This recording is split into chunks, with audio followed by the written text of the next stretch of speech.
bienvenidas a nuestro estudio de 365 días con Jesús, semana número 49. Feito sentimental que se va acabando nuestro estudio.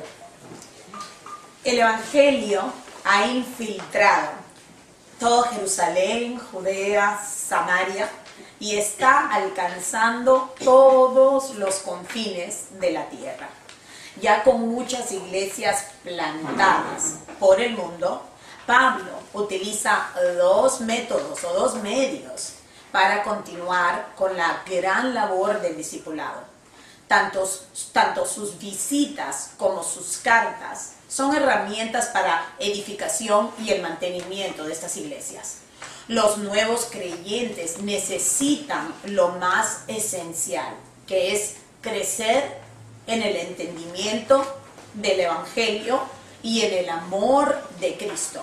Estas cartas están llenas de instrucción para nosotros, quienes somos herederos de esta maravillosa fe en Cristo. Por ejemplo, al igual que Dios utilizó la ley mosaica para establecer, ordenar y gobernar a su pueblo, Él utiliza con los cristianos la ley de Cristo como el estándar para adaptarnos a nuestra nueva vida y enseñarnos a vivir vidas gobernadas por Cristo el Señor. ¿A qué me refiero? ¿Recuerdan cuando el pueblo estaba en Egipto y fue creciendo y creciendo? Pero cuando Dios lo sacó por medio de Moisés y lo puso en el desierto, Él para organizarlo, ¿no? Le puso leyes, ¿se acuerdan? O sea, este es el comportamiento que ustedes van a tener. Antes de que ellos tuvieran leyes, no tenían, por ejemplo, no adulteren, no mientan, no tenían las leyes. Entonces, hasta cierto punto era un desorden. Es como tener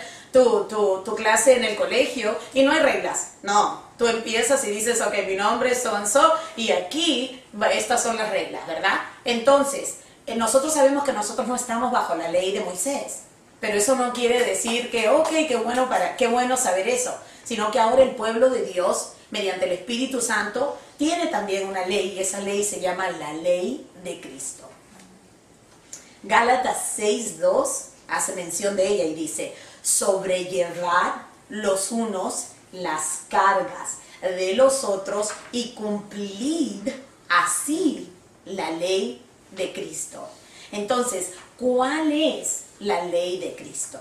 Marcos 12:32, Jesucristo hablando dice, entonces el escriba, Jesucristo está hablando, dice, entonces el escriba le dijo, bien maestro, verdad has dicho que uno es Dios y que no hay otro fuera de él. Y el amarle con todo corazón, con todo entendimiento, con toda el alma y con todas las fuerzas, y amar al prójimo como a uno mismo, es más que todos los holocaustos y sacrificios que representaban la ley de Jesús, la ley de Moisés, perdón. ¿Qué está sucediendo? ¿Se acuerdan cuando un fariseo se le acercó a Jesucristo y le dijo, maestro, ¿cuál de las leyes? O sea, es la ley más importante, porque acuérdense que los fariseos buscaban siempre atrapar a que Cristo rompiera la ley para poderlo juzgar y matar, ¿right? Entonces, cuando se le acercó Jesucristo, y ya lo hemos hablado antes, Jesucristo, redujo toda la ley, porque los judíos habían vuelto lo que eran los 10 mandamientos y las leyes sacrificiales y las leyes de purificación, lo habían vuelto, aunque no lo crean, 613 o 633 leyes. O sea, no vayan a hacer esto, no vayan a hacer lo otro, no vayan a hacer esto, habían añadido, ¿verdad? Entonces Jesucristo dijo, bueno, dejémonos de boberías, ¿ok? Esas son las dos cosas. Ama a Dios, ¿se acuerdan? Relación vertical. ¿Se acuerdan que yo les separé los 10 mandamientos y les mostré cómo los primeros 4 tenían que ver con amar a Dios sobre todas las cosas? Y luego, si tú amas a Dios sobre todas las cosas, eso tarde o temprano se va a manifestar en tus relaciones horizontales. Entonces, ama a Dios sobre todas las cosas y ama a tu prójimo como a ti mismo. Entonces, eso es lo que le dijo. Y eso muchos teólogos, yo estaba leyendo, que ellos consideran que esa es la ley de Cristo. O sea, el amor por Dios y el amor por el prójimo, se puede decir que es la ley de Cristo. ¿Ok? Entonces, Número 1, como estaba diciendo, estos dos gran propósitos, ¿no? Amar a Dios sobre todas las cosas, amar al prójimo como a uno mismo, ¿ok? De esta forma es que cumplimos la ley de Cristo viviendo vidas santas, ¿ya? Vidas separadas. Cuando digo santas, me refiero a vidas separadas. Nosotros tenemos una mente como que en vidas santas es como que, la camisita está acá y el pelito está acá. Eso no es una vida santa. Una vida santa es una vida separada, una vida apartada para Dios y para los propósitos de Dios. Eso es lo que significa santidad, ¿ok? Entonces, lejos del pecado, dando gloria y honra a Dios como resultado de su gracia. No para ganar favor con el Señor, pero porque el Señor nos ha dado favor. Es totalmente distinto. Todo funciona por agradecimiento, no porque estamos persiguiendo a Dios para que nos dé la salvación. Ok, primera de Juan 4, versículo 7 dice, amados, amémonos unos a otros, porque el amor es de Dios. Todo aquel que ama es nacido de Dios y conoce a Dios. El que no ama no ha conocido a Dios, porque Dios es amor. Ahora, muchas veces uno piensa que porque uno ama a sus hijos, o uno ama a sus familiares, o uno es una persona amorosa, porque normalmente una persona como cariñosa, como, ay, qué lindo, que no sé qué cosa, uno lo equivale como una persona amorosa. Y una persona que no utiliza todos esos diminutivos como chiquita, bonita, lindita, preciosita, como parece que no fuéramos amorosas. Pero no es así. El amor de Dios es totalmente distinto al amor que nosotros pensamos que es el amor en los ojos del mundo. Porque miren lo que dice primera de Juan 5, versículo 3, dice, pues este es el amor a Dios, que guardemos sus mandamientos, y sus mandamientos no nos son gravosos. O sea que encima nosotros obedecemos a Dios, pero no obedecemos a Dios como tengo que ir a la iglesia, tengo que ir a esto, tengo que diezmar, sino que para nosotros es como agradable. O sea, como seguir a Dios es como, lo haces con todo el amor del mundo. Este es el amor de Dios. Este es el amor que están hablando, que habla la Biblia, ¿ok? Clave número 1. Pablo practicaba la ley de Cristo, ¿ok? La ley de Cristo se ve claramente en la vida de Pablo, quien por amor a Dios entregaba su vida por sus hermanos. La segunda carta a los hermanos de Corintios está repleta de este amor, porque vemos la preocupación del apóstol por los hermanos. El verdadero amor ni ignora el pecado, ni condena al pecador. Ni ignora el pecado, ni condena al pecador. El verdadero amor camina al lado de quien lo necesita hasta que esa persona empiece también a ver la luz de Cristo. Juan 15:12 dice, y este es mi mandamiento, que se amen unos a los otros, como yo los he amado. Jesús es también nuestro ejemplo de vida, ¿verdad? Dice, nadie tiene amor más grande que el dar la vida por sus amigos. El dar la vida por sus amigos. Ustedes son mis amigos, dice Jesús, si hacen, no si dicen, sino si hacen lo que yo les mando, ¿verdad? Primera de Corintios capítulo 10 dice así. Todo, fíjense, a mí me pareció que esto era como lo máximo de la madurez, pero cuando yo hablo madurez estoy hablando de amor, a su vez. Cuando hablo de amor, hablo de madurez, ¿ya? Porque amar a otras personas y entregar y dar tu vida por otras personas equivale también madurez, espiritualidad. Todo eso es como un paquete entero, ¿ya? Y cuando yo leí esta porción en Primera de Corintios capítulo 10, yo decía, mira, ¿sabes qué? O sea, esto es como decir la clase de graduación de límites, ¿ya? Por si acaso, ¿ya? Y miren qué lindo las conclusiones a las cuales Pablo llegaba. Y era esto. Todo me es lícito. O sea, todo nos es lícito. Nosotros no vivimos bajo, no hagas esto, no hagas el otro, nosotros no vivimos bajo eso realmente. Y Pablo dice, todo me es lícito, pero no todo conviene. No todo conviene. Y en realidad, él estaba diciendo, no todo me conviene, no todo les conviene, ¿ya? Otra vez, todo me es lícito. Lícito es permitido, ¿ya? Pero no todo edifica, no todo construye. Mira, ninguno busque su propio bien, sino el del otro. ¿Ven el amor? ¿Ya? De todo lo que se vende en la carnicería, comed. Aquí estaba él haciendo un ejemplo, porque en los Corintios, o sea, en la ciudad de Corinto, había mucho sacrificio de animales, muchas carnes que habían sido sacrificadas. Por eso que él estaba hablando con un ejemplo que ellos entendieran. Por eso que es interesante estudiar los conceptos. Obviamente nosotros estamos pasando en forma panorámica y no puedo pararme de la manera que me gustaría a explicarles todo, ¿ya? Pero vamos a decir que el día de hoy qué fácil es tomarse un vaso de vino, ¿no? Lo más normal del mundo, ¿ok? Entonces de repente este sería mi ejemplo, ¿no? Todo es lícito para nosotros, no es que no nos podemos tomar un vaso de vino, pero si sabemos que alguien ha salido de un problema de alcohol, ¿cuál sería la verdadera actitud del amor de Cristo?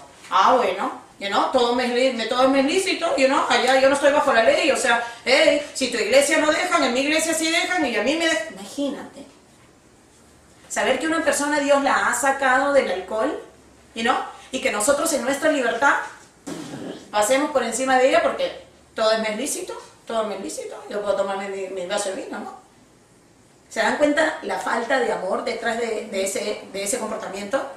Obviamente que te puedes tomar la botella si quieres, pero lo que pasa es que por amor deberíamos de escóndelo nomás, aquí no hay vino. Ni que se entere la persona, ni siquiera que vea. Eso sería lo más amoroso, ¿ok? Entonces hacia eso tenemos que caminar, porque ese es realmente el amor de Cristo, ¿ya? Entonces mira, por eso que él dice, de todo lo que se vende en la carnicería, comed, sin preguntar nada. Digamos, ¿para qué lo que...? ¿Ok? ¿Por qué? Por motivos de conciencia. Porque del Señor es la tierra y su plenitud. Si algún incrédulo os invita y queréis ir, ok, de todo lo que se os ponga delante, comed, sin preguntar nada por motivos de conciencia, ¿ya? Más, si alguien os dijera, ¿sabes? Eso fue sacrificado a ídolos, en ese momento, ahí sí tienes que refrenar, o sea, como parar, y dice, no lo comáis, por causa de aquel que lo declaró, y por motivos de conciencia, porque del Señor es la tierra y su plenitud. La conciencia, digo, no la tuya, no tu conciencia, pero ¿qué importa si yo te estoy diciendo que a mí no me importa? No, otra vez estamos contigo. No, por la conciencia de la otra persona. ¿Te das cuenta? Porque para esa persona, esa carne fue ofrecida a ídolos. Entonces, aunque tú sabes que los ídolos ni siquiera son nada real, Pablo está diciendo, en el momento que alguien te dice que eso fue sacrificado a un ídolo, no es por tu conciencia, es por la conciencia de la otra persona que debes abstenerte de comer. Me encantaría estar ahí, ¿no? Entonces, me da risa porque dice la conciencia, digo, no la tuya, sino la del otro.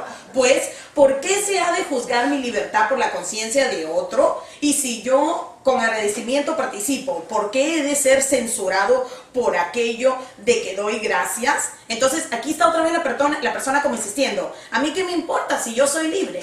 ¿Verdad? Entonces él responde, sí, pues, si pues coméis o bebéis o hacéis otra cosa, hacedlo todo para la gloria de Dios, ¿ya? No seáis tropiezo ni a judíos, ni a gentiles, ni a la iglesia de Dios.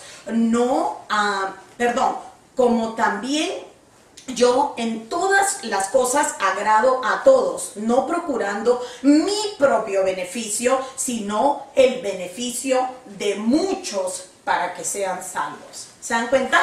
Ya, miren, el hombre natural cree que ser libre significa hacer lo que quieres. Yo hago lo que quiero. Yo soy libre, yo hago lo que quiero. Mientras la realidad es que ser libre es hacer lo que debes hacer, no lo que quieres hacer. Libertad y madurez es cuando tú haces lo que debes hacer, no lo que quieres hacer. ¿Ok? Clave número 2, la segunda carta a los Corintios. Esta segunda carta es una carta muy especial. En ella podemos casi palpar los sentimientos de Pablo por sus hijos espirituales que él había dejado en esta ciudad. Es como yo con Perú, ¿ya? Él desea llevarlos a entender que la vida de un cristiano es la vida de una persona generosa, generosa. ¿Ya? Acuérdense que Cristo dijo que no hay mayor amor que dar tu vida por otros. Ahí está la clave. Generosa con el perdón. Ahora, uno de los temas de corrección en la primera carta de los Corintios tenía que ver con el comportamiento de un hombre inmoral dentro de la congregación. ¿Se acuerdan el hermano que había estado en un pecado sexual inmoral con la esposa de su papá? Y que Pablo había dicho, échenlo, ¿verdad? Si él no quiere dejar su pecado, lo tienen que expulsar. ¿Ya? Pero en este caso, Pablo exhortó a los líderes acerca de lo que tenían que hacer. Más sin embargo, si la expulsión del cuerpo, si una vez que ellos lo votaron, ¿ya? Habían logrado el arrepentimiento necesario, ¿ya? Ahora debían, ¿se acuerdan que debían perdonarlo y aceptarlo como un hermano?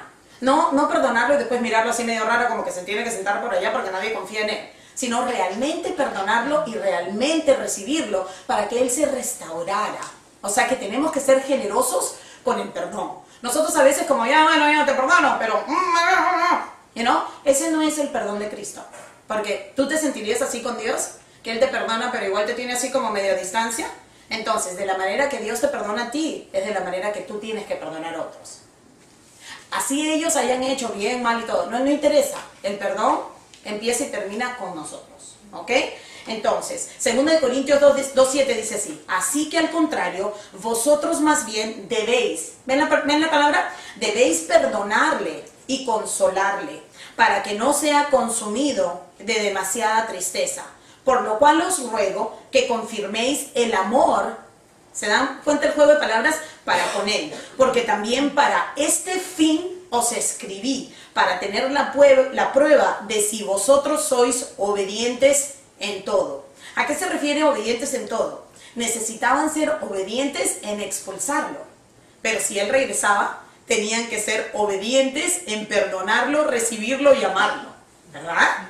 O sea, era obediente, no nomás, sí, bótenlo, mira, qué barbaridad, Dios, no, ¿sabes qué? Tenemos que votarlo. Pero y si regresa, tenías que ser obedientes hasta el final. O sea, recibirlo, perdonarlo y amarlo, ¿ya? Generosos con el perdón. Ahora, generosa también el cristiano debería ser generoso con el evangelio, no guardárselo. Miren lo que dice 2 Corintios 5:17, de modo que si alguno está en Cristo, nueva criatura es. Las cosas viejas pasaron, he aquí todas las cosas son hechas nuevas, o sea que hemos sido perdonados. Y todo esto proviene de Dios, es un regalo, quien nos reconcilió consigo mismo por Cristo y nos dio el ministerio de reconciliación. Que Dios estaba en Cristo reconciliando consigo el mundo, no tomándoles en cuenta a los hombres sus pecados, y nos entregó a nosotros la palabra de la reconciliación. Así que somos embajadores en nombre de Cristo, como si Dios rogase por medio de nosotros. Ahora escúchame una cosa, si nosotros no tenemos el amor de Cristo, si nosotros no somos como Cristo, o sea, ¿cómo las otras personas van a vernos a nosotros como embajadores de Cristo, como si estuviéramos rogándoles a ellos que se reconcilien con Dios? Si ni siquiera nosotros nos podemos reconciliar con ellos, o sea, ¿cómo nosotros los llevamos hasta el cielo? ¿Me dejo entender? O sea, tú o vas a hacer una muralla o vas a hacer un puente. Bueno, ¿qué si alguien pisa por el puente para llegar a Cristo? Muchas personas tú has pisado para llegar a Cristo, te lo aseguro, ¿verdad? Cuando no entendíamos, ¿no? Cuando no entendíamos el evangelio y no, yo no voy a cambiar de religión y mira, ¿sabes qué? A mí no me estás hablando de esas cosas, ¿verdad? Y esa persona que estuvo ahí para ti sirvió de puente, como si Dios estuviera extendiendo sus brazos a través de esa persona, tú sabes, haciéndote así hacia Él para la reconciliación. Y esa eres la persona que eres tú, esa es tu labor, ¿ok? Entonces, también debemos ser generosas con nuestros recursos económicos. No sé si ustedes se dieron cuenta cuánto hablaron acerca de la ofrenda que iban a mandar a los hermanos de Jerusalén, ¿verdad? Y que los corintios hasta estaban felices de poder dar esa ofrenda, de pensar que ellos podían ayudar a sus hermanos con los recursos que ellos tenían. Ahora, inclusive hablaba de equidad, porque era, por ejemplo, cuando Dios habla de un 10%, que tampoco es una ley, ¿ya? Pero fíjense, eso quiere decir que si tú ganas 500, a ti te toca dar 50.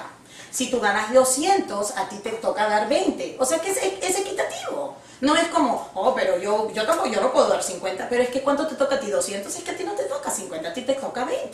¿Te das cuenta? Y fíjense que el diezmo, mucha gente dice, pero nosotros no estamos bajo la ley. Sí, tienen toda la razón del mundo, nosotros estamos bajo la gracia, que es mucho más alta que la ley. O sea, esto quiere decir que si la gente que estuvo en la ley, su número supuesto era 10, que tampoco era 10 porque era mucho más de 10 porque eran diferentes tipos de diezmo, entonces ¿cuánto más bajo la gracia deberíamos nosotros ser generosas con nuestro dinero? O sea, yo personalmente, yo no sé ustedes, a mí como me siento tan bien de poder darle a alguien, por ejemplo, salir a almorzar con alguien sabiendo que esa persona no se puede dar el lujo de salir a almorzar. ¿Entiendes? O por ejemplo, saber que esa persona necesita ir al dentista pero no tiene ni siquiera su copay. O sea, yo soy feliz. Yo quisiera poderle a todo el mundo, quisiera decir, ¿cuál es tu problema? O sea, yo quisiera honestamente hacer eso. Ahora, ¿cómo hago eso yo? Obviamente no trabajando y entregándome por completo en este ministerio. Es como, si yo ganara $50,000, eso es lo que yo estoy diezmando. Esa es la verdad del caso. ¿Se dan cuenta? ¿Ya? Entonces, pero yo las animo a que caminen hacia un corazón generoso, no como, mira, si lo vas a dar así, es mejor que no lo des, porque todo tiene que ser con gusto, o sea, wow, yo quiero apoyarla que vaya para allá, vamos a decir con Lima, y no con gusto. ¿Qué gusto me daría ir guardando mi dinerito para darle con gusto? Pero si no lo van a hacer con gusto, no lo deberían hacer para nada, yo se los digo. Porque para mí sería como llevarme un plomo en el bolsillo, llevarme una plata que ustedes me dieron como, no me lo den porque para mí me va a hundir, de verdad. Pero hasta que ustedes no lleguen a un corazón dador, hasta que no lleguen a un corazón de felicidad, de querer dar, deberían preguntarse por qué, porque esto debería ser en respuesta de todo lo que Dios les ha dado a ustedes. Hay tanta gente que vive con la 10ª plata de lo que viven ustedes. Y no nos contentamos. Siempre nos falta más y más y más y más y más. Y no nos preocupa pagar, ponte, $15 por un almuerzo, pero God forbid que vas a dar, tú sabes, $5 para algo. Algo no está bien, algo no está conectando bien en tu mente ni en tu corazón. ¿Ok? Y se los digo sin compromiso de conmigo, porque yo estoy en el ministerio hace 8 años. Y ustedes saben perfectamente que, con o sin ustedes. ¿Ok? ¿Me entienden? Entonces, pero se los digo porque hay un gozo tan lindo en poder dar. Y es dar de tu dinero, dar de tu tiempo, dar de tu corazón. Presta atención a las personas que están a tu alrededor. Así tenga una blusa linda, aunque sea, dale un compliment. Pero da, entrégate, vacíate tú de tu persona. Necesitas vaciarte de tu persona para que Dios te llene. Y eso solo sucede dando. Tienes que aprender el principio de dar. ¿Ok? Entonces, bueno, habiendo dicho todo eso, ahí están los versículos que yo les iba a mostrar todo. Por último, es el mismo Espíritu Santo en ti, que es el dador de la vida, ¿ya? Que se va rebalsando y que te da un gozo, David, te da un gozo, ¿ok? Es el fruto del Espíritu Santo en ti, ¿ya? Entonces, clave número 3, el valor de las tribulaciones, ¿ya? Las tribulaciones. Si Pablo podía confrontar a los hermanos de distintas congregaciones acerca de la necesidad de vivir un estilo de vida un estilo de vida de generosidad, era porque su amor por ellos había sido desarrollado y probado mediante muchas tribulaciones. Aunque Cristo se lo anunció desde el principio de su ministerio, igualmente tuvo que pasar por cada experiencia para que su amor por ellos creciera. Miren, nosotros sabemos que vamos a pasar por las tribulaciones, pero hasta que no pasas por una, no es que creces en amor, ¿verdad? O sea que no basta con saber que vamos a pasar por tribulaciones, pero la estás evitando, pero sabes que te quejas porque vamos a pasar por... Tienes que pasarla y vivirla, ¿ya? Para tú poder ser una herramienta útil en la vida de otra persona, ¿ya? Así que no le huyas hasta las tribulaciones, no te las busques, pero cuando lleguen, ¿ya? Dales, enfréntalas sabiendo que Dios tiene un gran propósito en ellas, ¿ya? Mira, cómo se fue desarrollando el amor de Pablo hacia Dios y hacia los hermanos, como dijimos, mediante las tribulaciones, ¿ok?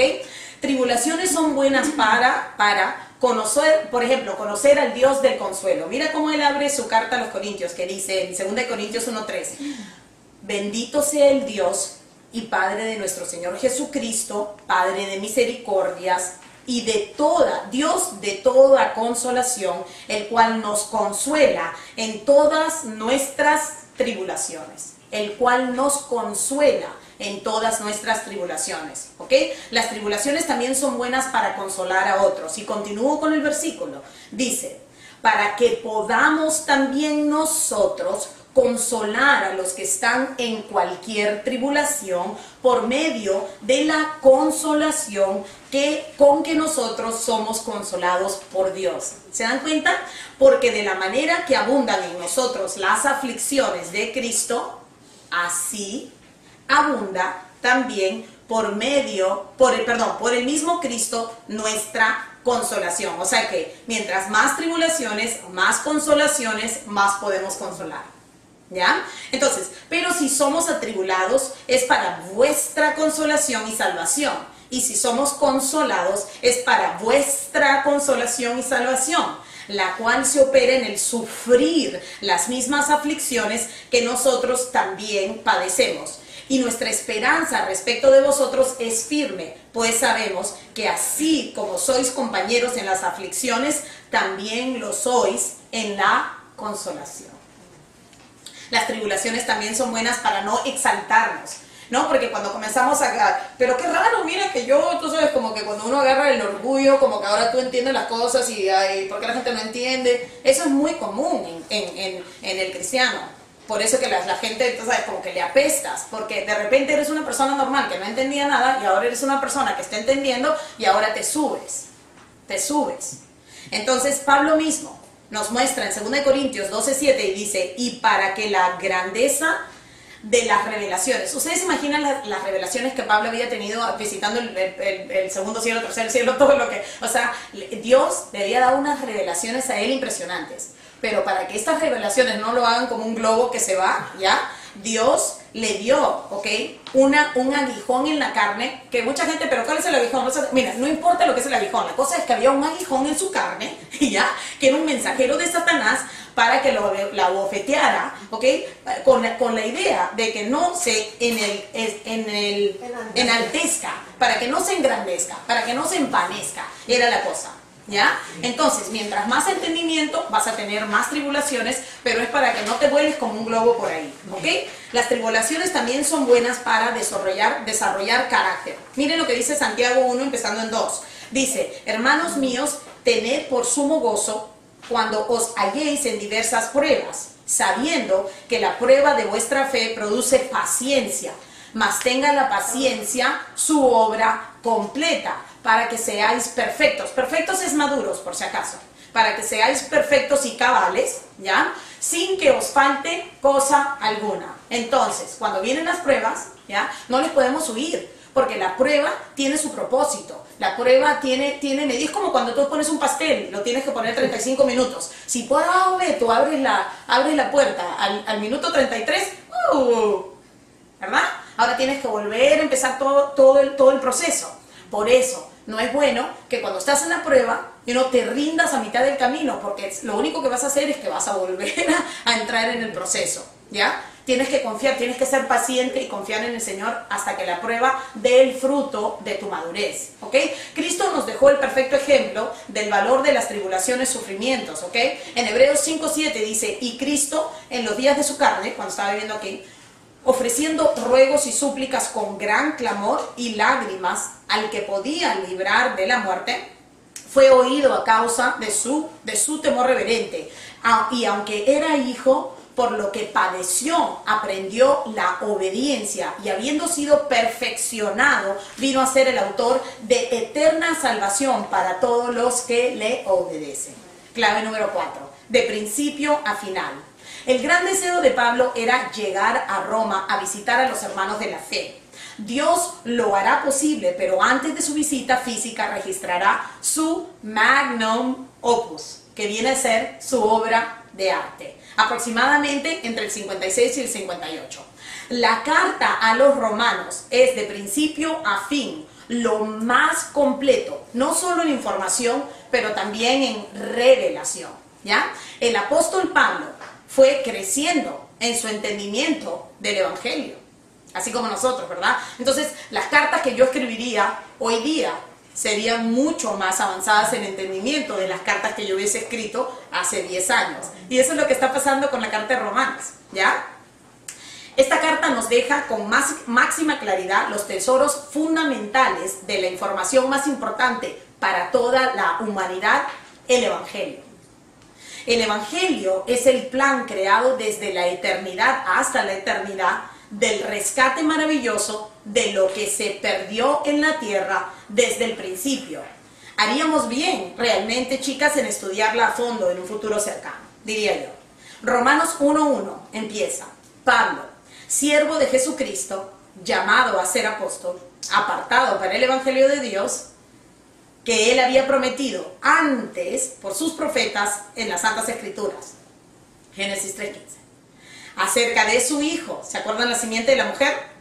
Nuestro Señor Jesucristo, que era del linaje de David según la carne, que fue declarado Hijo de Dios con poder según el Espíritu de Santidad, por la resurrección de entre los muertos, y por quien recibimos la gracia y el apostolado para la obediencia a la fe en todas las naciones por amor de su nombre, entre las cuales estáis vosotros, y nos está hablando a nosotros, llamados a ser de Jesucristo, a todos los que estáis en Roma en ese momento, amados de Dios, llamados a ser santos, gracia y paz a vosotros, de Dios nuestro Padre y del Señor Jesucristo. Esta carta es para nosotros. Clave número 5. ¿Quién necesita el Evangelio? Si los creyentes han sido apartados por el Evangelio y para el Evangelio, entonces es necesario que nos embarquemos en la búsqueda de un entendimiento profundo de lo que es el Evangelio y quién necesita, el Evangelio. Todo ser humano que se encuentre bajo juicio de Dios con condena de muerte necesita el Evangelio. ¿Por qué? Porque el Evangelio promete que Cristo murió para pagar por deuda ajena, resucitó para vencer al enemigo y abrió el camino para reconciliar al condenado con quien lo condenaba. Romanos 1:16, Pablo hablando: porque no me avergüenzo del Evangelio, porque es poder de Dios para salvación a todo aquel que cree, al judío primeramente y también al griego, porque en el Evangelio la justicia de Dios se revela por fe y para fe, como está escrito: mas el justo por la fe vivirá. ¿Quién necesita el Evangelio? Toda la humanidad, por haber ignorado al Creador y seguido su deseo en vez de honrar a Dios. Romanos capítulo 1, empezando en el 18. Presten atención. Porque la ira de Dios es el rotundo desapruebo, o sea, su no, ¿ok? La ira de Dios se revela desde el cielo contra toda impiedad e injusticia de los hombres que detienen con injusticia la verdad. Porque lo que de Dios se conoce les es manifiesto, pues Dios se los manifestó. Porque las cosas invisibles de Él, que son su eterno poder y su deidad, que sí es Dios, ¿ya?, se hacen claramente visibles desde la creación del mundo. Digamos, el sol, la luna, las estrellas, el mar, que es revelación natural. No hay nadie en el mundo entero, ni siquiera el niño de África y ni siquiera el hombrecito de India, no hay nadie en el mundo que no haya tenido la revelación natural de que existe alguien detrás del telón habiendo puesto todo este mundo en orden. O sea que no se sientan como, oh, pero ¿qué tal con esa persona? Miren, Dios no es injusto. Dios ha permitido que todo ser humano pueda haber visto una estrella, puede haber visto el sol, puede haber visto el mar, los animales. Eso se llama revelación natural, y la palabra de Dios en este mismo capítulo dice que todo ser humano está bajo juicio por el simple hecho de que Dios ha revelado su invisible poder por lo que se puede ver, ¿ya? Dice así: porque las cosas invisibles de Él, su eterno poder y deidad, se hacen claramente visibles desde la creación del mundo, siendo entendidas por medio de las cosas hechas, de modo que no tienen excusa. Pues habiendo conocido a Dios, no le glorificaron como a Dios, ni le dieron gracias, sino que se envanecieron en sus razonamientos, o sea, se acomodaron a sus entendimientos, ¿verdad? En inglés sería como they were leaning on their own understanding, ¿ok? ¿Ya? Y dice, y su necio corazón se fue entenebrecido, o sea, como que se fue endureciendo poquito a poco, ¿ya? Mira, profesando ser sabios, se hicieron necios. Es como los científicos, ¿no? Profesando ser sabios, se hicieron necios y cambiaron la gloria de Dios, del Dios incorruptible, en semejanza de imagen del Dios corruptible. Yo puse aquí, haciendo a Dios a nuestra imagen, ¿no? Ah, no, yo creo que Dios es bueno y que Dios nunca haría eso, porque yo siento que honestamente Dios, cada uno tiene su propio Dios, haciendo a Dios a tu imagen, a tu entendimiento. Porque a mí me criaron que Dios nunca haría, porque yo creo que, y yo vi en el CNN que entonces en vez de dejar que la Biblia o la naturaleza, bueno, la Biblia es revelación especial y la naturaleza es revelación natural, ¿ya? Entonces, dice así, y cambiaron la gloria de Dios incorruptible en semejanza de imagen del hombre corruptible, de aves, de cuadrúpedos y de reptiles. Por lo cual también Dios los entregó a inmundicia. Lo único que Dios tiene que hacer para entregar a alguien a inmundicia es quitar su mano que lo está reteniendo. Porque el hombre está en camino a pura necedad, a más pecado, más pecado. La misericordia de Dios hace esto, mira, retiene al ser humano de ir a matar a alguien, de ir a cobrar a alguien, de ir a agarrar, ¿ya? Si una persona ha hecho mucho más que tú, no te sorprendas, quiere decir que el dedo de Dios no estaba ahí reteniéndolo. Entonces cuando dice que Dios los entregó, lo único que hace Dios es esto, mira. Y el ser humano va exactamente donde quiere. ¿Me entiendes? ¿Ya? Eso es lo que se refiere cuando Dios te entrega. Por eso lo peor que te puede pasar es que Dios te entregue a tu propio entendimiento. Es lo peor que te puede pasar. Que Dios te quite el freno. Es lo peor que te puede pasar. ¿Ya? Entonces dice, Dios los entregó a la inmundicia en las concupiscencias de sus corazones. De modo que deshonraron entre sí sus propios cuerpos. Miren lo que pasó. Ya que cambiaron la verdad de Dios por la mentira. Está hablando de toda la humanidad, ¿ya? En general. Honrando y dando culto a las criaturas antes que al Creador. Esta es la idolatría, ¿ya? El cual es bendito por los siglos. Amén. Por esto Dios los entregó a pasiones vergonzosas, pues aún sus mujeres cambiaron el uso natural por el que es contra naturaleza. Eso es lesbianismo. Y de igual modo también los hombres, dejando el uso natural de la mujer, se encendieron en su lavicia, que es lujuria, en inglés es lust, ¿ok? Uno con otros. Esto es homosexualismo, ¿ya?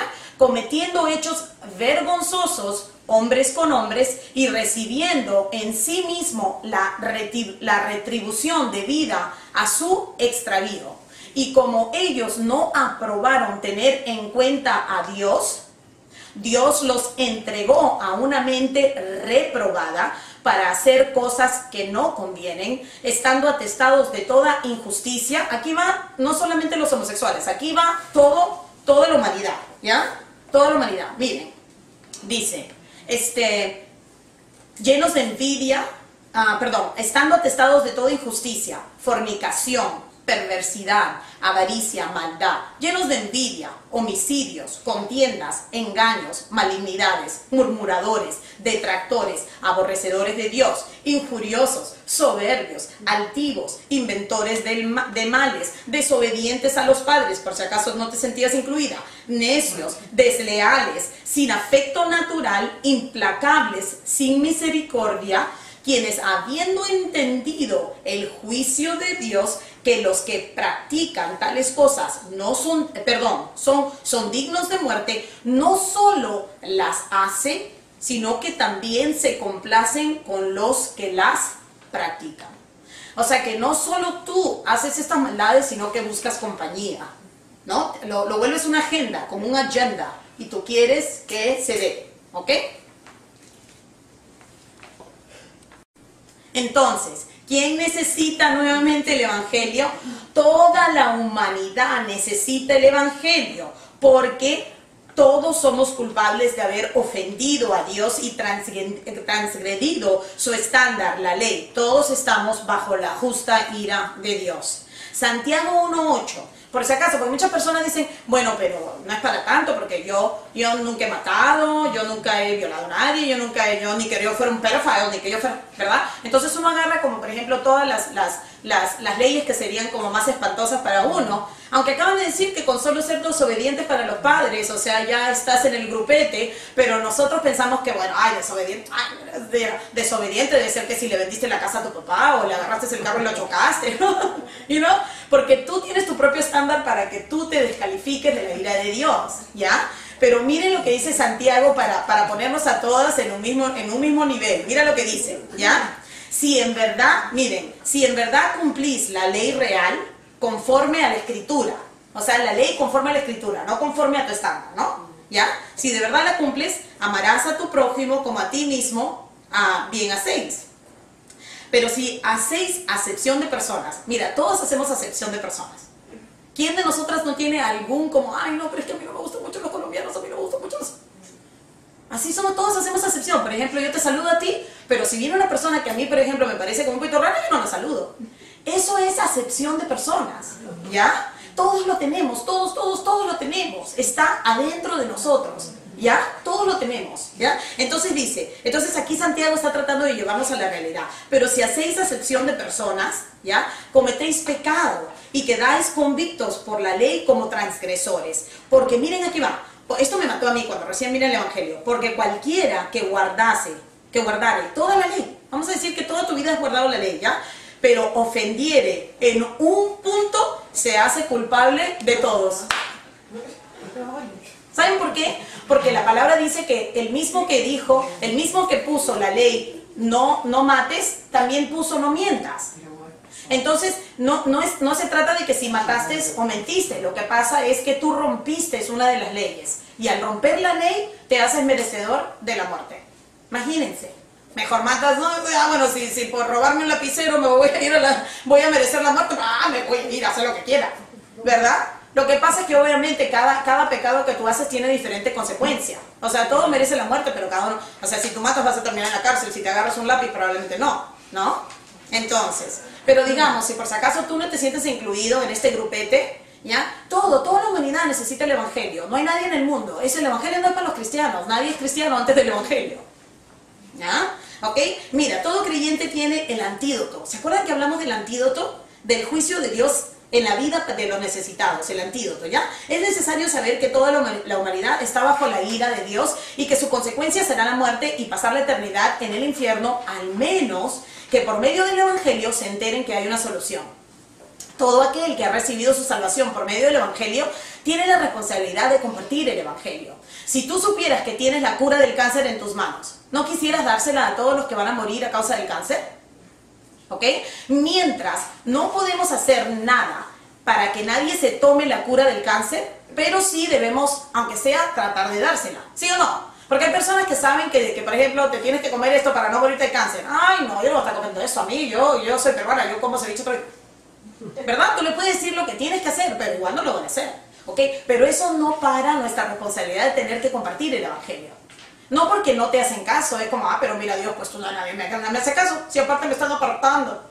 O sea, el Evangelio se paga. Porque una vez que tú les dices que son pecadores y que necesitan el Evangelio, ¡ay, no me estés juzgando! Mira, ya vas a estar con esa religión. Pero ¿cómo no se lo vas, aunque sea decir de alguna manera, buscar la manera para decírselo? ¿Ya? Entonces, Dios te puede abrir las puertas, ¿ya? Él quiere que tú compartas el Evangelio. Entonces, clave número 6. Por si no entendieron, ¿ya? Pablo dedicó un segundo y tercer capítulo para desmentir la idea de que existía la posibilidad de que alguien fuera bueno o justo delante de los ojos de Dios y por ende no necesitar el Evangelio.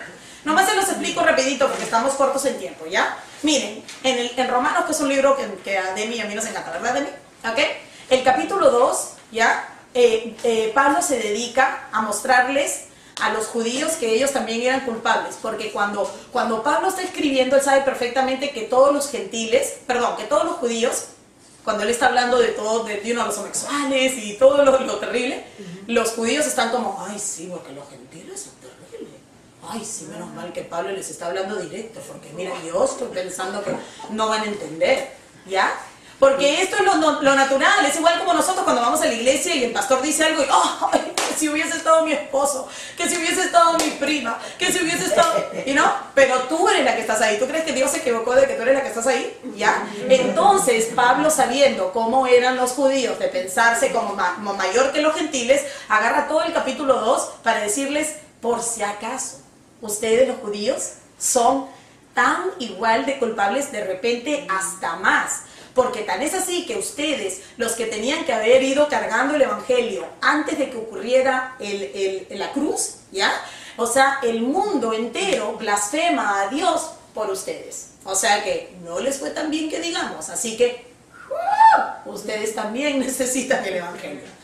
Ese es el capítulo 2. El capítulo 3, él amarra todo. Gentiles, judíos, por si acaso. Y tan es así que termina diciéndonos el capítulo 3 de que no hay ni un justo, ni siquiera uno, por si acaso. No hay nadie que esté buscando a Dios, no hay nadie que esté corriendo detrás de él. Todo el mundo se ha ido tras lo suyo, buscando sus propios intereses. Este es el estado de todo el mundo. Es la conclusión del capítulo 2 y 3, ¿ok? Clave número 7, justificados por gracia. Ahí está, Romanos 3:21 dice, pero ahora, aparte, porque mala noticia, buena noticia, ¿verdad? ¿Ok? Pero ahora, aparte de la ley, se ha manifestado la justicia de Dios, testificada por la ley y por los profetas, que viene a ser el Antiguo Testamento, la justicia de Dios por medio de la fe en Jesucristo, para todos los que creen en Él. Porque no hay diferencia, por cuanto todos pecaron y están destituidos de la gloria de Dios, siendo justificados gratuitamente por su gracia mediante la redención que es en Cristo Jesús. ¿Ok?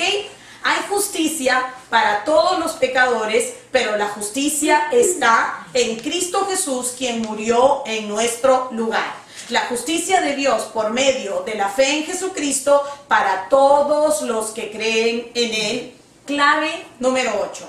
Fe evidente en acción. ¿Ok?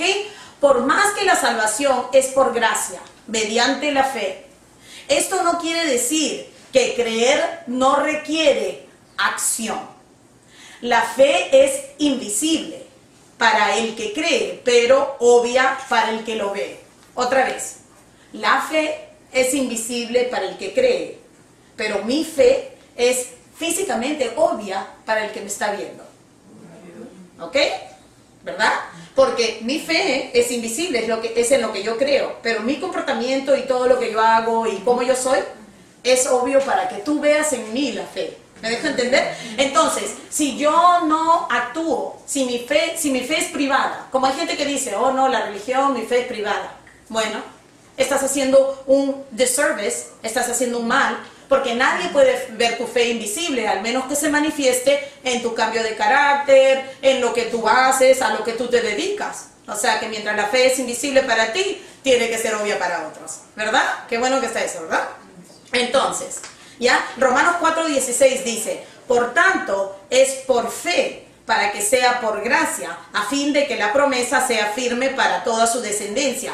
Miren, lo que hizo Pablo es que se fue, para agarrar un ejemplo de la fe, se fue hasta el padre de los judíos, se fue hasta Abraham, ¿ya? Porque él quería decir, miren, todos nosotros somos hijos de Abraham por fe, porque él recibió la promesa, ¿se acuerdan? El pacto abrámico, que iba a ser por fe, ¿verdad? Que todo iba a ser por fe, ok.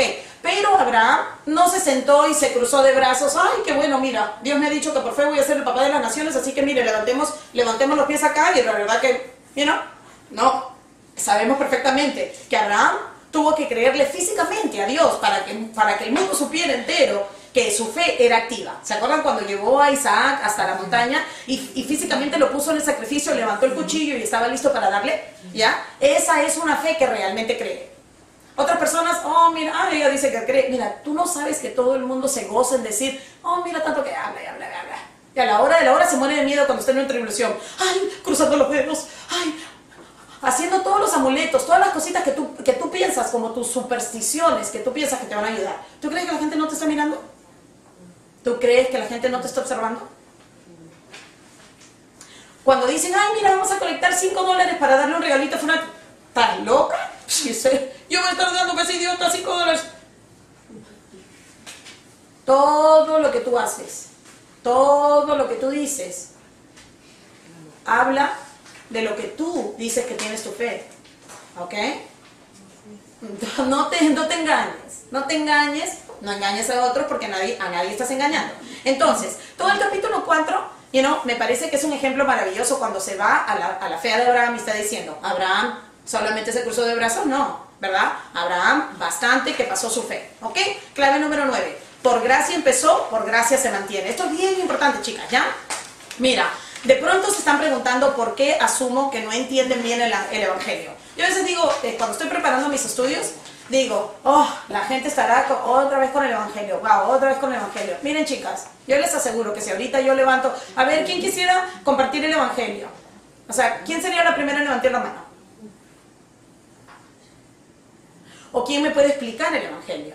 ¿Quién podría explicarme? Entonces, en realidad, no está de más seguir hablando del Evangelio, porque lindo sería llegar a un momento y de repente lo vamos a hacer, que vamos a decir, ok, sin grabación, sin nada, ok, chicas, ¿cuál es el Evangelio? Y se los voy a explicar y nuevamente y todo para que todo el mundo entienda el Evangelio en su profundidad, ¿ya? Para que uno sienta que puede compartir el Evangelio en 1000 ocasiones, solamente que como no sabemos, tenemos miedo, que nos vamos a tirar a la piscina y que no vamos a poder nadar.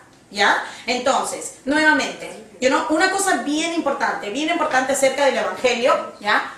Se los voy a reducir a esto, que por gracia empezó y por gracia se va a mantener. ¿A qué me refiero? Nosotros hemos recibido la salvación, ¿ya? Por gracia. Esto quiere decir que totalmente inmerecido, ¿ya? Entonces, si eso ha empezado así, lo que quiero decirles es que Dios va a seguir su obra. Nosotros no podemos, o sea, muchas veces llegamos nosotros al Evangelio, hemos recibido nuestro perdón y todo, y ahora nos comportamos como si por ley lo vamos a mantener. O sea, ahora, por ejemplo, no puedes hacer eso, uy, ya no puedo tomar, ay, es que ahora me he vuelto, ay, ¿que te has vuelto cristiana, amiga? Ay, sí, es que ya no puedo ver televisión, ay, no, ya no puedo ir al cine, ¿ya? Es que ahora tengo que leer mi Biblia. Ahora, o sea, tú misma estás predicando un evangelio de gracia, piensas tú, ¿no? Oh, tú sabes que el perdón, tú sabes que la salvación viene por el perdón de Jesucristo, ¿no? Pero tu vida no está paralela, porque aunque tú predicas que es por gracia mediante la fe, ¿ya? Tú estás viviendo como no puedes tocar, no puedes hacer, ahora tienes que diezmar, ay, no me digas, ya te agarraron con eso de diezmo, y ya te agarraron con lo de estar viendo a los Bible Stars, ¿no? Entonces tú misma te portas como, no, lo que pasa es que uno tiene que ir, no, es que ahora tienes que leer tu Biblia, sí, es que ahora no puedes decir malas palabras. Entonces tú estás predicando un evangelio de gracia, pero estás viviendo un evangelio por ley, ¿ya? Entonces, con esto no digo que cuando tú entiendes el evangelio de gracia, porque eso es como libertinaje, tampoco es el evangelio de gracia. Por eso es que tenemos que crecer el entendimiento de la gracia, porque es un balance impresionante. ¿Qué pasa? Que mientras tú más y más entiendes cuán miserable eras y cuán desesperado era tu caso, y tú caminabas por la tierra, tú sabes, bien confiado, yo caminé por 31 años, imaginen el peligro de morirme en cualquier momento y sin salvación irme para el infierno, justamente 31 años. Haciendo de la mía, viviendo like my life, lo que me da la gana, es mi cuerpo, lo que me da mi gana.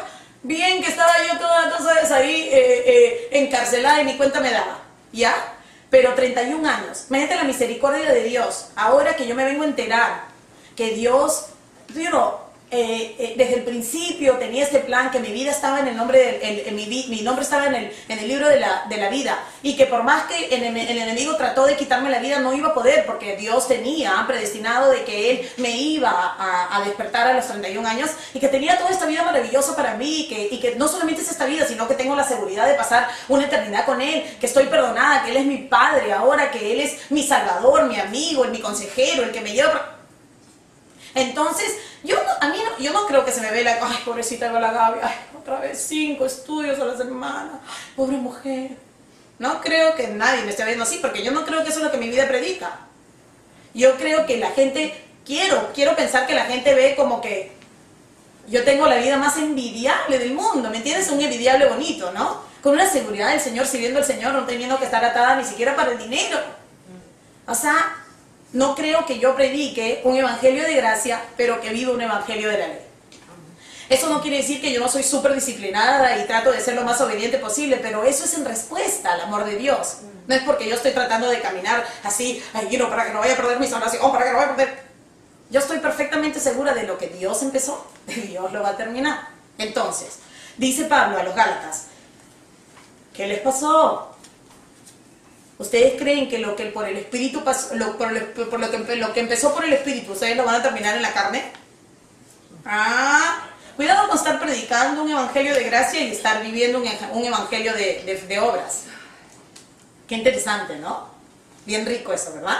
Entonces, la vida en el Espíritu, el capítulo Romanos 8, vamos rapidito ya para cerrar. Dice, ahora pues, ninguna condenación, aquí está, esto es lo que acabo de decir. Ninguna condenación hay para los que están en Cristo Jesús, los que no andan conforme a la carne, sino conforme al Espíritu. Porque la ley del Espíritu de vida en Cristo Jesús me ha librado de la ley del pecado y de la muerte. Así me siento yo. Porque lo que era imposible para la ley, por cuanto era débil por la carne, Dios enviando a su Hijo en semejante de carne de pecado y a causa del pecado, condenó al pecado de la carne para que la justicia de la ley se cumpliese en nosotros, que no andamos conforme a la carne. No andar conforme a la carne es no seguir, digamos, tus propios deseos, tus propias iniciativas, todo lo que a ti primero te viene a la mente, lo que a ti te da la gana de hacer, ¿verdad? ¿No se acuerdan que hablamos hace un rato de que ser libre es hacer lo que debes hacer, no es hacer lo que quieres hacer? Entonces, normalmente la carne, te jala a hacer lo que tú quieres hacer. Tú quieres quedarte a dormir un poquito más tarde, o yo te quiero poner a ti en tu lugar. No, entonces Dios me dice que no debo hacerlo, porque te va a romper tu corazón y puede causar que tú no quieras regresar. Entonces, no debo hacerlo, pero yo quiero hacerlo, vamos a decir. ¿No es cierto? Entonces, vivir conforme a la carne es vivir conforme a tu naturaleza, hacer lo que a ti te dé la gana. Es seguir tus deseos, ¿ya? Y vivir conforme al Espíritu es vivir conforme a la palabra de Dios, normalmente lo que tú no quieres hacer, ¿verdad? Normalmente es como, o sea, si tú no quieres ir a un sitio, yo te diría, ve. Ese tipo de cosas, ¿ya, chicas? Obviamente uno va creciendo y obviamente se vuelve una cosita como un poquito más difícil, pero te llegas a acostumbrar a vivir conforme al Espíritu. Tal es así que cuando te acostumbras a vivir conforme al Espíritu, cuando estás viviendo en la carne, se te hace bien difícil, ¿ya? Entonces, de todo eso se trata el capítulo Romanos 8. Es un capítulo precioso que está contrastando la vida de una persona natural, ¿ya? Y la vida de una persona que está siguiendo el Espíritu. Es el contraste, ¿ya? Clave número 11, el valor de la historia. Les voy a explicar a qué me refiero con eso. Tanto el capítulo 9, 10 y 11 de Romanos, ¿ya? Trata acerca de qué pasó con los judíos. Porque nosotros mismos podemos decir, caramba, habiendo estudiado toda la historia de los judíos, o sea, si ellos eran los escogidos y se les pasó su momento de visitación, o sea, si ellos no han creído en Jesucristo, o sea, ¿qué esperanza tenemos nosotros? Porque mira, si tu papá fue como fue contigo, ¿qué esperanza tengo yo con tu papá? Hasta cierto punto, ¿no es cierto? Es como, por eso. Entonces, Pablo habla acerca de la historia de los judíos, ¿ok? Que tenemos que darnos cuenta que Dios escogió a los judíos desde el principio, ¿ya? Tenemos que recordar la fidelidad de Dios durante toda la historia. Él nos hace recordar, ¿se acuerdan de Abraham? ¿Se acuerdan de Isaac, de Jacob? ¿Se acuerdan que a Jacob amó y a Esaú aborreció? Que Dios tuvo misericordia de quien Él quiso. Toda la historia es necesaria, ¿ya? Pero de ahí Pablo nos dice que los judíos, ¿ya? Habiendo recibido, digamos, el privilegio de conocer a Dios primero, como ellos lo rechazaron, Dios utilizó esa perfecta oportunidad para ponerlos a ellos en pausa. Yo sé que hemos hablado con ustedes muchas veces cuando hemos dicho que en la historia, cuando está corriendo la película, es como Dios está editando y ha puesto a ellos en pausa, ha puesto la escena en pausa. se abrió toda la puerta para los gentiles y salió el evangelio, la invitación para la boda salió a todas las personas para vivir, para poder venir al reino a conocer a Jehová mediante Jesucristo, ¿ya? Pero ellos están en pausa momentáneamente. Dios no se ha olvidado de ellos y Pablo quiere que nosotros sepamos que porque ellos están en pausa ahorita y que fue para nuestro bien, para que los gentiles puedan ser añadidos, no quiere decir que Dios olvidó de su pueblo, los judíos, ¿ya? Y a nosotros no nos conviene que Dios haya olvidado de los judíos, porque si se olvidó de los judíos, ¿quiénes somos nosotros? Ramas que han sido injertadas. Es como que Pablo dice, ¿qué esperanza? Entonces él dice lo que está pasando con los judíos para que nosotros no pensemos, espérate un ratito. A los judíos no les fue tan bien, como que ellos, tú sabes, hace 2000 años están en tremenda tragedia. Bueno, Dios intencionó eso y todo eso está en un momento esperando que el cumplimiento del número de los gentiles. Por eso que nosotros tenemos que get busy, ¿verdad?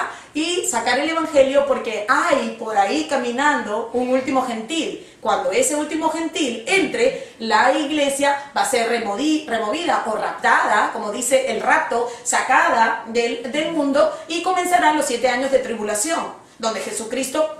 O sea, y al final de la tribulación de los 7 años, cuando el enemigo va a estar haciendo y deshaciendo aquí, ¿ok? Al final de esos 7 años, Jesucristo va a regresar con su novia, va a regresar para reinar los 1000 años, ¿verdad? Y en esos 1000 años va a estar el trono de David y va a retomar los judíos y todo eso, y hermoso, que en lo cual yo no sé tanto, pero ya lo llegaremos a estudiar. Entonces Pablo quiere que ellos entiendan. No vayan a estar, no se fijen en los judíos que mira que le fue mal a ellos. Todo es un plan y era para incluir a los gentiles, ¿ya? Hermoso. Entonces, conclusión bien cortita. Dice así, el que tiene el evangelio vive por él y para él. ¿Ok, chicas? Así que entendamos poquito a poco la profundidad del evangelio, sepamos que necesitamos entenderlo para poderlo compartir con confianza, ¿ya? Y para poder confiar que es el poder de salvación para todo aquel que cree, ¿ya? Amén. Oremos. Padre amado, te doy gracias, Señor, por este material. Te doy gracias por la carta a los Corintios que nos sirve a nosotros los cristianos que vivimos en esta época. Y te doy gracias por el magnum opus de tu hijo Pablo, que nos sirve a nosotros como enseñanzas fundamentales de lo que es el Evangelio por la gracia mediante la fe, dando el ejemplo del padre de la fe, que es Abraham, y dando toda la historia y mostrándonos, Señor, que inclusive tus hijos, los judíos, están en pausa a favor de los gentiles, para que todos puedan decir que tú justamente ofreciste misericordia a todas las naciones del mundo. Te adoramos, ayúdanos a entender, Señor, que por gracia nos has salvado y por gracia tú nos mantendrás. Mas sin embargo, nuestra fe, aunque es privada para nosotros de repente, debe ser obvia ante el mundo, a quien nosotros queremos decirle que tú eres la única esperanza y la salvación de la humanidad. Te amamos y te glorificamos en este día en el precioso y poderoso nombre de Cristo Jesús. Amén. Amén. Ella quería que hablara